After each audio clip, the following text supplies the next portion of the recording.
우리에게 주신 하나님의 말씀은 출애굽기 22장 16절부터 31절의 말씀입니다. 구약성경 115쪽입니다.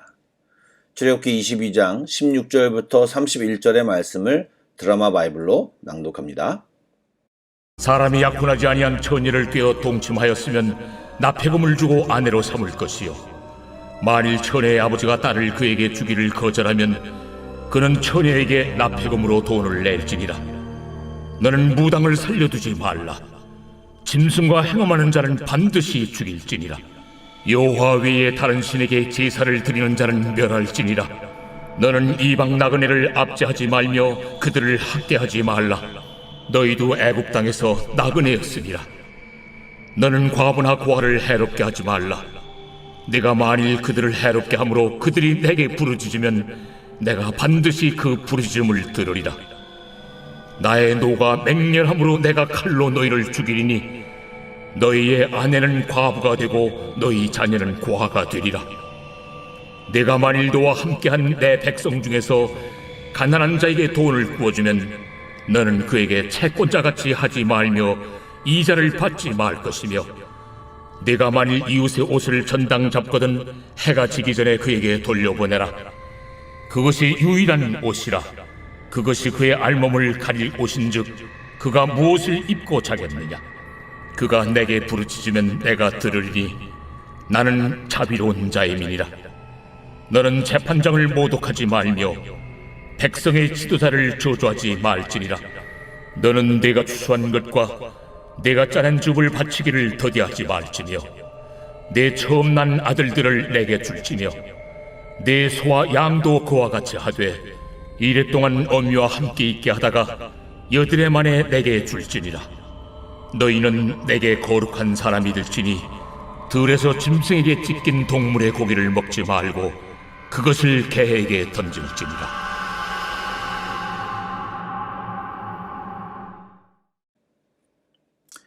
샬롬, 오늘도 이 시간에 주님과 함께 하시는 여러분들을 축복합니다. 아시다시피 예수님께서는 아무리 피곤하고 바쁘셔도 하나님과 교제하는 시간을 갖고 이 세상에서 살아가셨습니다.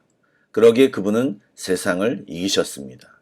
여러분 모두에게 이 시간이 하나님과 귀한 교제를 갖는 시간이 되시기를 축복합니다. 아멘. 하나님께서는 오늘도 이스라엘 공동체가 정의로운 언약 공동체가 되길 바라며 계속해서 말씀을 진행해 나가십니다. 오늘 내용은 도덕적인 내용에 굉장히 가깝습니다.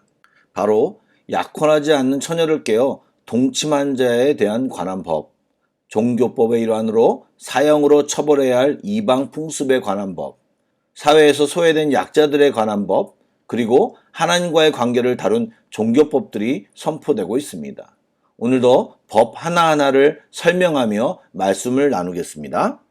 어떤 사람이 약혼하지 않는 처녀를 깨어 동침했다면 정식으로 결혼하고 결혼할 때 지불하는 납폐금을 내야 한다고 합니다. 혼전 성관계는 딸 도둑질로 배상 책임을 져야 하는 범죄로 여겨진 것입니다. 물론 처녀의 아버지가 그 남자를 거부할 수는 있었지만 이를 저지른 남자에게는 다른 선택지가 없게 했습니다. 즉 아직 정혼하지 않은 어린 처녀가 성적으로 유린당하는 것을 막기 위해 문제 상황을 유발한 모든 책임을 남자에게 돌리고 있음을 기억해야 할 것입니다. 이렇게 가정을 쉽게 생각해서는 안 되고 자신의 말과 행동에 책임을 져야 하는 것을 밝히고 있는 것입니다. 이어서 하나님은 이방의 음란하고 가증한 풍속들, 즉 무당, 수관, 그리고 우상 숭배 등이 절대 이스라엘 가운데 나타나지 않도록 그런 행위를 한 자를 죽이고 멸하라고 강하게 말씀하십니다. 사실 요즘 이렇게 강력한 법에 대해서 들으면 왠지 내용에 관계없이 부담스럽게 느껴지는 경우가 있습니다. 그러나 하나님이 강하게 금하시는 이유는 다 이유가 있습니다. 그 모든 것이 우리의 죄성과 관련이 되어 있고 우리를 망하게 하는 것이기 때문에 그렇습니다. 여러분, 과거에는 혼전 성관계가 죄라는 가르침을 당연히 받아들였는데 최근에는 이런 가르침이 비웃음의 대상이 되기 십상입니다. 기준이 무너지고 점점 수준이 낮아지고 있습니다.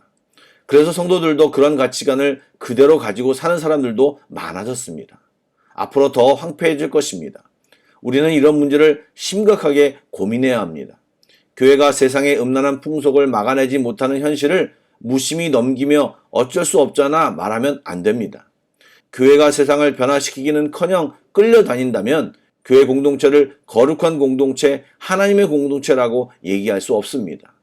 로마의 국교가 기독교가 된 여러 가지 이유가 있습니다.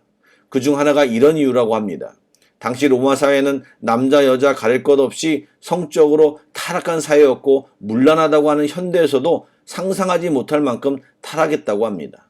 그런데 부모의 마음은 그때나 지금이나 똑같아서 로마의 명문 가문에서 자식들을 결혼시키려고 하는데 순결하고 행실이 바르게 보이는 사람을 찾기가 힘들었다고 합니다. 유일하게 찾은 사람들이 누구냐? 바로 기독교인 여인들이었습니다. 그래서 그들은 그렇게 기독교인들을 자식의 부인으로 맞이했습니다. 그러면서 그들 사이에 자녀가 생겼고 그 엄마들에게 교육받은 아이들이 자라나 본격적으로 활동하게 되므로 기독교를 국교로 공인하게 되었다는 것입니다. 여러분 대단하지 않습니까? 어쩔 수 없잖아를 외치지 마시고 물을 거슬러 올라가는 연어처럼 세상의 흐름이 아닌 하나님의 말씀을 향하여 나아가는 우리들이 되어야 합니다. 그리고 다음으로 다뤄지는 주제는 약자에 대한 태도를 가르치는 법들입니다. 고대에는 인권의 개념이 희박했기 때문에 신분이 낮고 가난한 자들, 사회의 주변인들은 배려할 대상이 아니라 오히려 이용하고 착취할 대상이었습니다. 그러나 하나님은 나그네, 가부, 고아를 학대하거나 해롭게 하는 자에게 맹렬한 노를 바라시고 그를 칼로 죽여 그 아내가 가부가 그 자식이 고아가 되게 하겠다고 저주를 선언하셨습니다. 성경에 나타난 하나님은 자비의 하나님이십니다. 그러기에 하나님은 자신의 백성들이 자신과 똑같이 소외되고 가난한 자를 배려하고 돌보기를 원하십니다. 그래서 가난한 자에게 돈을 꾸어 주었으면 심하게 독촉하거나 이자를 요구하지 말아야 한다고 이야기합니다. 돈을 빌려줄 때 물건을 전당담을 수는 있지만 옷과 같이 생명을 유지하는 데 필요한 물품일 경우에는 필요할 때 사용하게 해서 그들이 고통 속에서 하나님께 부르짖지 않게 해야 한다고 말하고 있습니다. 결국 하나님은 우리에게 베풀어 주신 은혜를 약하고 가난한 이웃에게 나누어 그들의 어려운 삶에도 소망을 가질 수 있게 도와야 함을 이야기하고 있습니다. 어제도 이야기한 부분이지만 이런 사람들에게 주는 삶은 하나님이 원하시는 삶이고 우리가 그런 일을 감당할 때 하나님의 축복을 받는 삶인 것입니다. 또한 하나님의 거룩한 백성은 낮은 자를 배려하고 돌보는 동시에 높은 자를 공경해야 하는 미덕을 가져야 한다고 하나님은 말하고 있습니다. 심지어 내용을 잘 살펴보면 하나님은 이들을 공경하는 것과 하나님을 섬기는 것을 동일선상에 놓고 이야기하시는 것을 발견합니다. 이스라엘 백성은 하나님께 농작물의 11조를 바치고 첫 아들을 하나님께 드리고 가축의 첫 새끼를 제물로 바쳐야 합니다. 이 중 첫 아들은 후에 레위인으로 대체되었습니다. 하나님께 바친 제물은 이스라엘의 제사장이나 레위인 그리고 지도자들을 위해 쓰이게 됩니다. 이는 현대 국가에서 세금을 내는 것과 비슷한데 세금은 나라를 유지하는 일에 쓰이도록 당연히 바치는 것으로 여겨야 합니다. 이처럼 하나님의 백성이라면 주님이 세우신 권위를 인정하고 마땅히 지켜야 할 바를 지킴으로 공동체의 질서와 안녕을 위해 최선을 다해야 한다는 것입니다. 그러므로 우리가 법을 준수하는 것은 굉장히 기본적인 일이고 성도로서 꼭 해야 할 것은 나라와 교회 리더를 위해 기도하는 것입니다. 요즘 우리를 살펴보면 현 세대의 사람들처럼 기도보다는 비판과 판단을 입으로 내뱉는 행동을 먼저 합니다. 부정과 부패에 대해서는 지적을 받아야 하고 비판을 받아야 합니다. 하지만 성도라면 지도자들을 하나님께 올려드리며 안타까운 감정과 마음을 먼저 기도로 표현하는 것이 마땅한 것입니다. 천지의 주제이신 하나님께 먼저 기도하는 것이 더 빠르고 지름길임을 믿고 확신해야 합니다. 기도하는 우리 모두가 되길 축복합니다. 사랑하는 여러분, 최근 우리 사회 분위기는 기존의 도덕과 상식이 무너져가고 있음을 많이 느낍니다. 이럴 때일수록 교회의 역할과 사명이 굉장히 중요합니다. 그러기에 교회의 역할과 사명에 집중하여 잘 감당하는 우리들이 되어야 할 것입니다. 성도와 교회는 세상의 음란과 불륜과 억압과 착취와 무질서와 반대되는 정결과 사랑과 배려와 공경과 질서를 추구해야 합니다. 하나님의 말씀을 마음에 새기고 순종함으로써 세상 속에서 그리스도인으로 바로 서야 하고 세상을 향해 선한 영향력을 끼칠 수 있는 한 사람 한 사람이 되어야 합니다. 내가 그런 일을 할 수 있을까? 내가 한다고 무엇이 달라질까? 그 생각은 내 수준에서 생각하는 것입니다. 하나님의 사람이 되면 어떤 일도 할 수 있습니다. 주 안에서 사십시오. 주 안에서 생각하십시오. 주 안에서 행동하십시오. 우리 모두는 하나님의 아들이고 딸입니다. 아멘. 기도하시겠습니다. 사랑의 하나님, 맞습니다. 우리는 하나님의 아들, 딸, 존귀한 자들입니다. 세상에 이끌려 다니는 존재가 아니라 선도하고 나아갈 길을 이야기하고 변화의 주역으로 살아가야 하는 존재들입니다. 그러나 하나님, 우리들에게는 그러한 실력이 없음을 솔직히 고백합니다. 우리가 하나님께 순종함으로 하나님으로부터 오는 지혜와 능력을 덧입게 하여 주시고 우리의 삶 속에서 주님의 역사하심을 경험하며 살게 하여 주옵소서. 오늘도 기도하는 저희들에게 말씀하여 주시옵소서. 귀하신 예수님의 이름으로 기도드립니다. 아멘. 찬양한 곡을 묵상하시고 합심기도와 개인기도로 나아가겠습니다.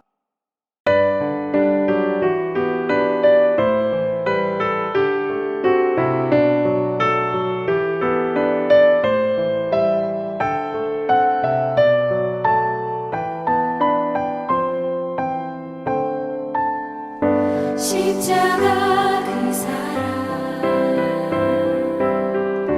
멀리 떠나서 무너진 나의 삶 속에 잊혀진 주네 돌 같은 내 마음 어루만지사 다시 일으켜 세우신 주를 사랑합니다. 주 나를 보호하시고 날 붙드시니 나는 보배롭고 존귀한 주님의 자녀라. 주 너를 보호하시고 널 붙드시니 너는 보배롭고 존귀한 주의 자녀라.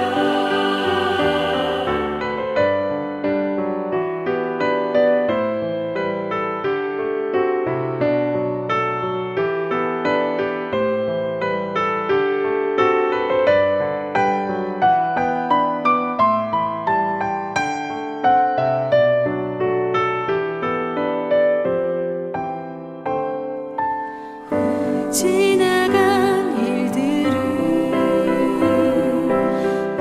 기억하지 않고 이전에 행한 모든 일 생각지 않으리. 사막의 강물과 길을 하시는 주 내 안에 새 일 행하신 주만 바라보리라. 주 나를 보호하시고 날 붙드시니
찬양하라